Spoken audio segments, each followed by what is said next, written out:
Hành trình vì sông ngòi đang ở Gujarat, hơn 5.300 cây số. Tiểu bang thứ 9 mà chúng ta đang đi qua.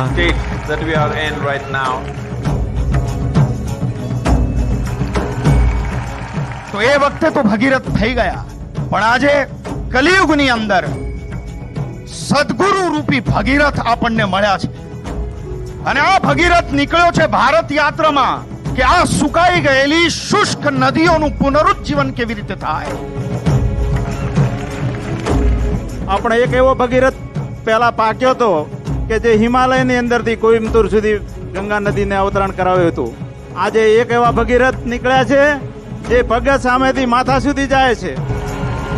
એમણે પોતાના માટે કામ નથી કર્યું, ભાવિ પેઢી માટે કામ કર્યું છે, આપણા સૌ માટે કામ કર્યું છે. એટલા માટે હૃદયપૂર્વકના અભિનંદન પણ આપું છું. આપણે સૌ માટે સદભાગ્ય છે કે પૂજ્ય સદગુરુ શ્રી નદી બચાવ રેલી ફોર રિવર નદીઓને પુનઃ જાગૃત કરવા માટે આજે દેશભરમાં ભ્રમણ કરી રહ્યા છે, જનજાગૃતિ ફેલાવી રહ્યા છે. અને આપણી ગુજરાતમાં આજે એવું પધાર્યા છે. સમગ્ર ગુજરાતની જનતા વતી, રાજ્ય સરકાર વતી એમનું હાર્દિક સ્વાગત કરું છું અને એમનો આભાર પણ માનું છું. Kế hoạch của chúng ta là gì?